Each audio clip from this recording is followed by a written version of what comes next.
Les mots d'amour. Ti amo. Et toi, c'est quoi tes langages J'ai tellement d'amour pour toi et pour tous les gens auxquels je tiens. Bien sûr que j'ai assez confiance en toi pour te confier mon chat. J'aime beaucoup trop me perdre dans tes yeux. Je t'aime tout autant que j'aime Tu me veux un perdre. câlin? Je t'aime très très fort. J'aime t'écouter parler des choses que tu aimes parce que si ça fait partie de toi, c'est important pour moi.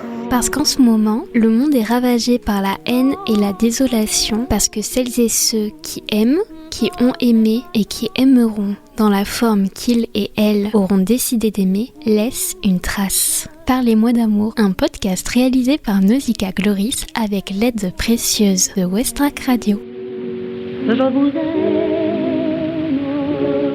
Je m'appelle Oscar, je suis un homme trans et j'habite au Havre et c'est une ville dans laquelle je me sens bien.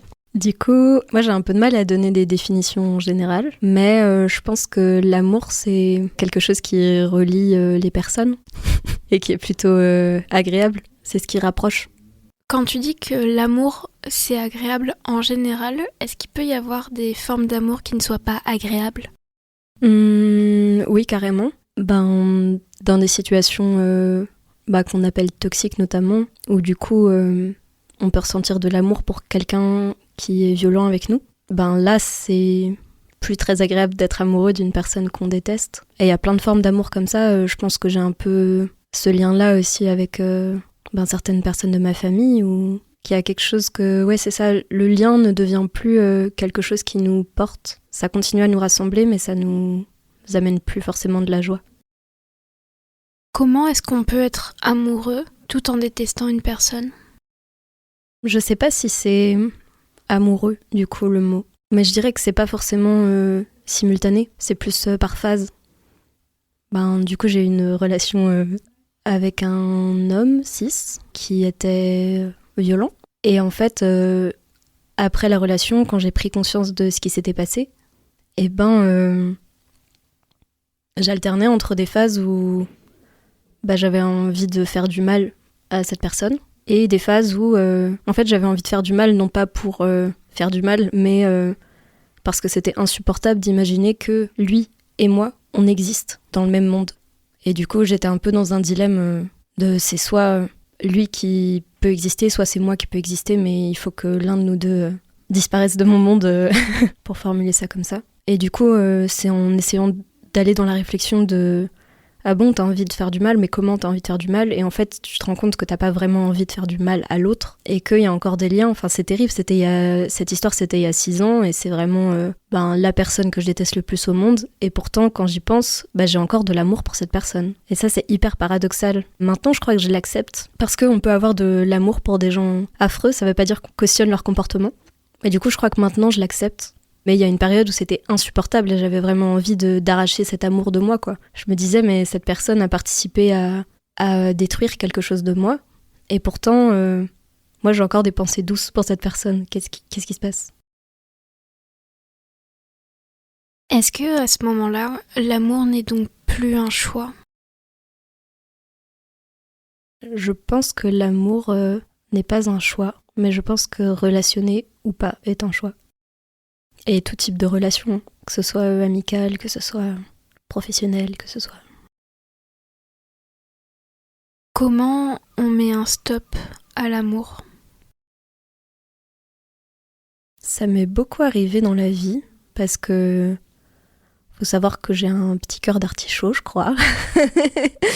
Et du coup, ça m'arrive assez souvent quand même de crocher ou de tomber amoureux de personnes. Et du coup, je sais que je suis un peu moins aventureux maintenant, mais quand j'étais ado, jeune adulte, j'ai fait plusieurs déclarations dans ma vie, quoi, et je me suis pris plusieurs râteaux. Et du coup, c'est des moments où tu te dis, bon, ok, il va falloir que je diminue un peu mes sentiments pour cette personne. Et du coup, comment on apprend à être moins amoureux ? En crochant sur de nouvelles personnes, en remplissant sa vie, en travaillant, en se posant d'autres questions, en réfléchissant à soi, en se focalisant sur ses amis ou sur des sujets politiques militants. Ouais, c'est un peu mes solutions. Et du coup, je pense que dans cette situation-là, par rapport à cet ex-là, je crois que c'est plus en transformant la relation en un sujet politique, de réflexion, que ça m'aide à voir autre chose de la relation que les sentiments que je peux encore ressentir à certains endroits. C'est juste que je sais qu'ils sont là, mais je les regarde pas, quoi. Comment arrive-t-on à vivre de nouveau après des violences ? Moi, je pense que mon entourage m'a beaucoup aidée, mes amitiés, mes autres amours, parce que j'ai jamais eu plusieurs relations en même temps, mais je sais que je suis capable de ressentir de l'amour très fort pour plusieurs personnes simultanément. Du coup, le fait d'aimer d'autres personnes ou même d'être aimé par d'autres personnes, de se dire waouh, je suis un déchet, il y a quand même des gens qui ont envie de passer du temps avec moi. Ça, c'est quelque chose de très rassurant pour moi quand ça va pas. Et après, dans mon cas, je suis convaincue qu'il n'y a qu'un seul coupable et qu'une seule victime. Mais je sais aussi qu'il y a des comportements que j'aurais pu essayer d'avoir pour diminuer le mal, par exemple en partant. Enfin, je fais pas du tout de leçon, c'est pas du tout une leçon que je veux faire, mais je pense qu'il y a des choses dans mon comportement que je regrette dans cette relation. Le fait de pas avoir réussi à parler, le fait de pas être partie au moment où ça a commencé.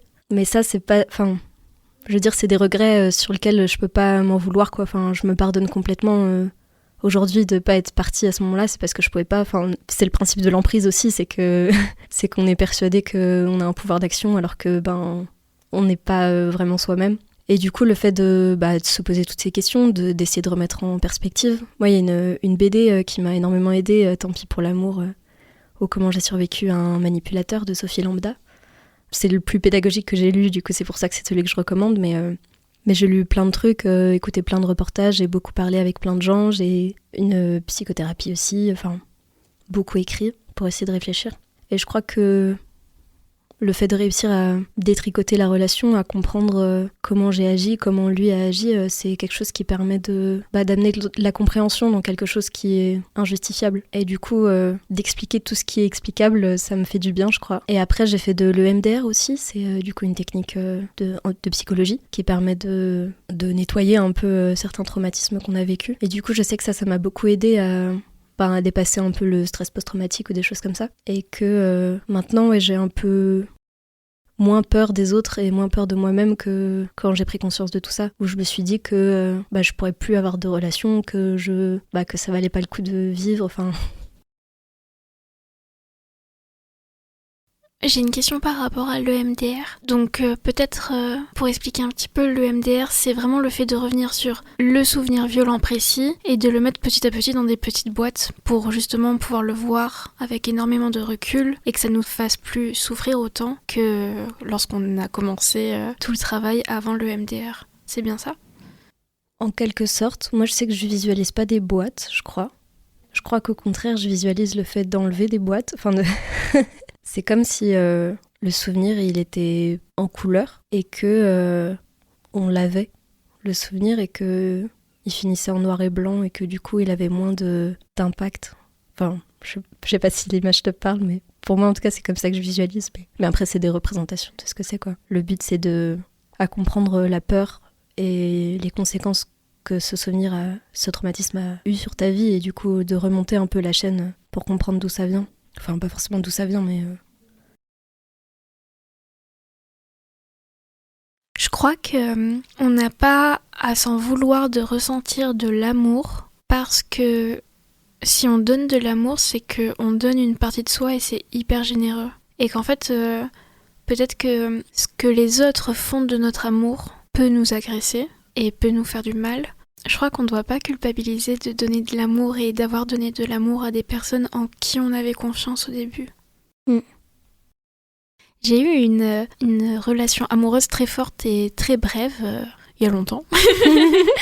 et à la fin, quand la personne m'a quittée, il y a tout le cheminement où ça fait mal, etc. Mais je me suis rendu compte à quel point j'avais pris soin de moi dans cette relation. Et je crois que c'est quelque chose qui est très beau de se dire avec le recul, quand la peine est passée, la personne qui a été la plus importante à ce moment-là, ça a été quand même une grosse partie de moi. Et je crois que lorsqu'on arrive à partir aussi, c'est qu'on est vraiment sa priorité aussi et qu'on réalise que le plus important, c'est de se respecter soi. Pour toi, qu'est-ce que tu retiens de tes plus belles relations ? J'ai appris tellement de choses. J'ai l'impression que la plupart des choses que j'ai apprises dans ma vie viennent des autres en général. Enfin, J'ai plutôt une bonne mémoire, donc en général, quand les gens me disent des trucs, après, je retiens et j'y réfléchis. Et là, ça me fait apprendre des choses, mais je considère toujours que c'est la rencontre avec l'autre qui m'a permis d'avoir cette réflexion. Et du coup, l'autre est souvent le point de départ de beaucoup de choses de ma vie, je crois. Donc j'aurais du mal à... Enfin, j'ai envie de lister tout ce que j'ai appris, quoi.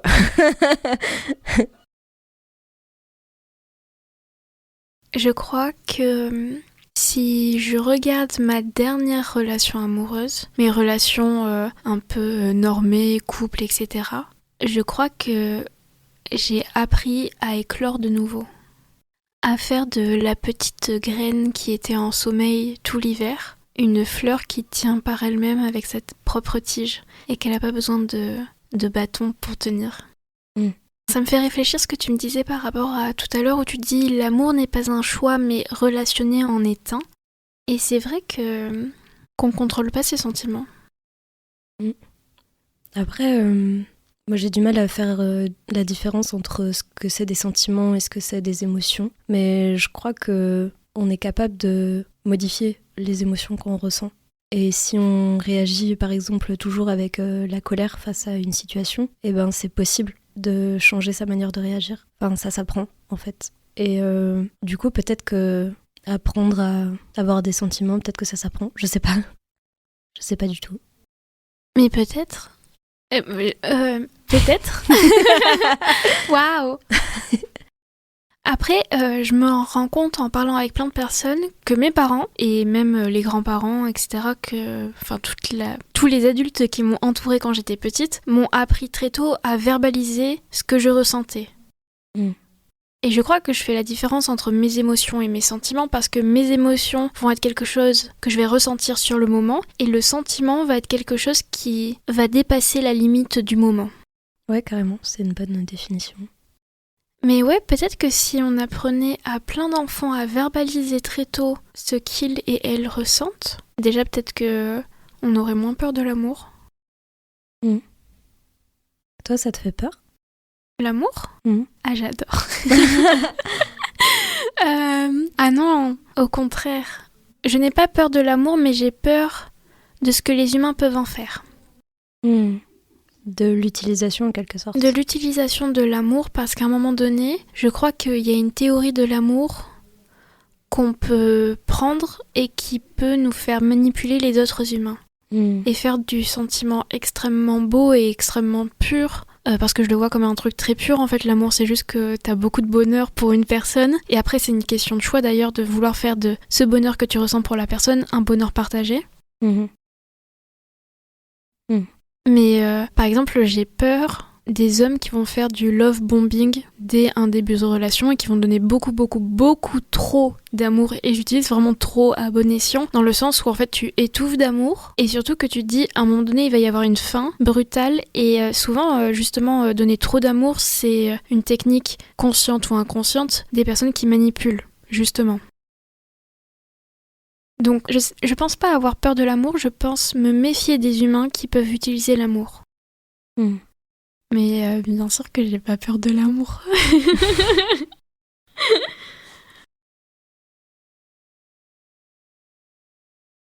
Et je crois par contre, en revanche, qu'il y a pas mal de personnes qui sont effrayées dans ma manière de donner de l'amour. Parce que je suis souvent heureuse de voir des humains, je suis hyper heureuse de voir plein de personnes, plein de choses super jolies de la vie. Et donc je l'exprime. Or, dans une société où on n'exprime pas ses émotions, une personne qui les exprime, ça effraie et ça déstabilise. On évoquait la question d'intensité. C'est quelque chose, du coup, comme toi, que j'ai beaucoup entendu, t'es trop intense, tu t'emballes tout seul, quoi. Enfin, je sais pas, il y a un truc d'extrémité des émotions, quoi. Enfin, je sais pas si c'est extrême, mais intensité, en tout cas. Force, enfin, puissance, je sais pas. Mais parfois, les personnes silencieuses ressentent énormément d'amour, mais ne le disent pas. Mon papa. Mais je trouve que y a plein de manières de le voir, de le comprendre sans forcément le dire, même si le dire, c'est très important. Je pense que ça se sent dans les actes. Enfin, je sais plus, j'étais tombée un jour sur un test Facebook, quelles preuves d'amour sont faites pour toi, enfin, par quelle preuve tu exprimes ton amour. Et c'est marrant, il parlait du fait de faire des petites attentions, de parler, de passer du moment à se regarder dans les yeux. Enfin, je sais pas, des trucs comme ça. Et c'est vrai que je me suis dit que y a tellement de témoignages possibles d'amour. Enfin, ça passe par tellement de biais. C'est pour ça aussi que je crois que j'ai du mal à définir l'amour. C'est parce que c'est tellement protéiforme. Ça passe par beaucoup de choses. Et c'est ça que je trouve génial aussi, c'est que ça peut se transformer. Enfin, tu peux éprouver des sentiments amoureux pour quelqu'un et en fait, la dimension amoureuse disparaît, mais tu gardes un lien très fort, une amitié ou un truc de sororité, quoi. Ta delphité avec l'autre. Et du coup, ça, je trouve ça trop beau aussi que ça puisse se transformer. Tout en se souvenant, je pense, en tout cas pour l'avoir expérimenté, que il faut faire attention dans l'intensité de l'amour, à savoir personnellement si on donne énormément parce qu'on ne va pas bien ou si on donne énormément justement parce qu'on va très bien. Et toujours cette question de... C'est bateau, mais c'est très important en fait, cette question de s'aimer avant d'aimer d'autres personnes, parce que si on ne s'aime pas, si on ne se respecte pas soi-même, l'amour qu'on va donner, alors sera vrai dans une certaine forme, mais en fait ne sera pas forcément calqué extrêmement bien sur ton être. J'arrive pas à exprimer mon idée. Aligné, je sais pas. Ouais, peut-être, ouais. Ne sera pas forcément aligné sur qui tu es vraiment sur l'instant T. Ouais, carrément. Ça, je pense que c'est un défaut que j'ai. De moments où je vais mal. Et du coup, de donner beaucoup, mais en même temps, quand je vais bien, je donne beaucoup aussi. Enfin, bref. Ouais. D'être aligné. Je crois que j'ai pas encore totalement réussi à avoir une relation dans laquelle je me sens alignée et avec moi et avec l'autre de manière certaine. Même si je sais que j'ai fait des énormes progrès, entre guillemets, dans l'amour de moi, enfin je sais pas comment dire, mais dans le respect, plus que l'amour, je dirais. Mais peut-être que ça prend toute la vie, enfin je sais pas. Non, il y a peut-être des gens qui y arrivent mieux, mais... J'ai l'impression actuellement de me dégager de plus en plus de mon idéalisation de l'amour, comme on a pu le voir toutes et tous dans la pop culture depuis qu'on est enfant, et en faisant vraiment de plus en plus attention à moi-même et au respect que je me dois, toute seule comme une grande, et en même temps en continuant de distribuer de l'amour parce que ça ne me coûte rien, j'ai l'impression qu'à ce moment-là, encore plus qu'auparavant, je crée mon propre modèle d'amour. Et j'ai l'impression qu'à ce moment-là, en fait, tout ce qui est une question de couple, d'entrer dans une relation avec une étiquette, ne m'intéresse pas des masses. Alors peut-être que ça reviendra plus tard, c'est tout l'objectif aussi de faire des interviews à un moment T. Je crois qu'il y a tellement de choses à découvrir à l'intérieur de soi-même, dans nos pensées politiques et militantes, que finalement l'amour qu'on peut ressentir pour les autres n'est pas aussi grand que l'amour qu'on peut ressentir pour soi-même. Ouais, je crois que ça c'est un truc que j'essaye de déconstruire un peu en ce moment, c'est la question de la possession. Ce que je veux dire, c'est que j'aimerais me sentir libre d'aimer et de relationner avec qui je veux, sans étiquette ou quoi. Mais je crois que j'ai besoin, pour être amoureux réciproquement avec une autre personne, d'un cadre qui m'amène de la sécurité. Je sais pas exactement d'où ça vient, si ça vient de mes traumas passés ou de trucs qu'on m'a racontés, mais je crois qu'il y a une dimension de danger que je trouve plus grande dans une relation amoureuse que dans une relation amicale, où l'engagement est hyper important si ça inclut par exemple une dimension physique, ce qui n'est pas forcément obligatoire. Mais en tout cas, j'ai l'impression que pour l'instant, le statut trouble entre amitié, amour, sexualité me met plus dans l'inconfort par exemple que dans le confort. Et je sais pas si c'est une question de degré de déconstruction, mais je crois en tout cas que pour l'instant, la question de posséder l'autre me rassure. Mais je pense que c'est pas tant posséder l'autre. Enfin, j'avais noté un mot. Attends. Le mot épikoïnos. C'est un mot grec. Qui veut dire posséder en commun. C'est un mot qui a donné le mot épicène. Pour les adjectifs épicènes, c'est les adjectifs qui sont à la fois féminins, masculins, non-binaires, enfin, c'est-à-dire qui sont pas genrés. Et je crois que ce mot épikoïnos, posséder en commun, me parle beaucoup pour l'amour. parce que je crois que j'ai besoin qu'il y ait une forme de possession avec une personne avec qui je relationne, mais c'est différent pour moi de la question de l'exclusivité. Et je pense à un passage dans Le Petit Prince de Saint-Exupéry où le renard parle au Petit Prince de la notion d'apprivoiser. Et je crois qu'il y a ça pour moi dans la relation amoureuse, c'est que il y a un truc de on a passé du temps ensemble, on s'est apprivoisé, et du coup il y a un engagement en fait qui est là, quel que soit le mot qu'on utilise. Et cet engagement, c'est pas le seul qu'on a dans notre vie, heureusement, mais c'est quand même un engagement. Et je crois que l'engagement me sécurise, quoi. Bien que je sais qu'on peut arrêter de tomber amoureux, ou on peut arrêter d'être amoureux, ou alors pour X ou Y raison se séparer. Mais je crois que pour moi, il reste un lien du temps qu'on a passé ensemble, quoi. On reste apprivoisé par une personne.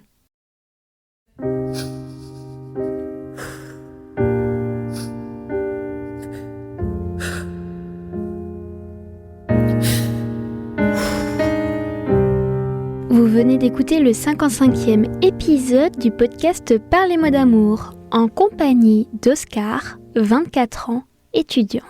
La chanson que vous êtes en train d'écouter a été choisie par Oscar et il s'agit de N'insiste pas de Camille Lelouch. Si vous aussi vous voulez parler d'amour en ma compagnie, n'hésitez surtout pas à m'écrire à l'adresse nausicaa@thewest-track.com ou sur Instagram sur le compte Nausicaa Farnahom. Parlez-moi d'amour, un podcast réalisé par Nausicaa Gloris. À toi, n'insiste pas, sans toi j'avance et je ne te laisse plus le choix, n'insiste pas, jamais je veux enterrer tes regrets, n'insiste pas, faut que tu me laisses, qu'un jour tout s'arrête, fini les promesses qui tournent dans ma tête, faut que tu me laisses, qu'un jour tout s'arrête. Fini les promesses qui tournent dans ma tête, tournent dans ma tête, dans ma tête, tournent dans ma tête, dans ma tête. N'insiste pas, j'ai plus confiance, j'arrive plus à te pardonner. J'ai trop souffert et ta violence a fini par me briser. N'insiste pas, ouais, je n'en peux plus, ouais. Je suis foutu, hey. Je te dis que je suis foutu. Me laisse, qu'un jour tout s'arrête.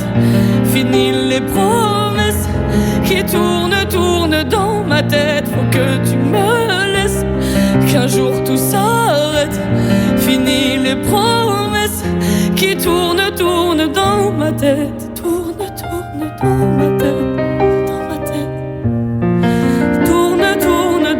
tête. Dans ma tête. N'insiste pas, j'ai temps d'oublier. N'insiste pas, ton temps est passé. N'insiste pas sur ce que tu m'as dit. Tu m'avais promis stop. N'insiste pas, tout est terminé.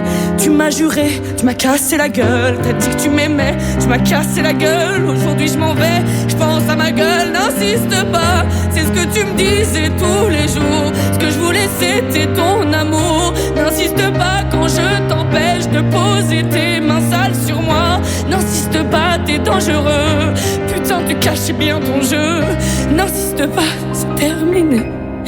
Faut que tu me laisses, qu'un jour tout s'arrête. Fini les promesses qui tournent dans ma tête. Faut que tu me laisses, qu'un jour tout s'arrête. Fini les promesses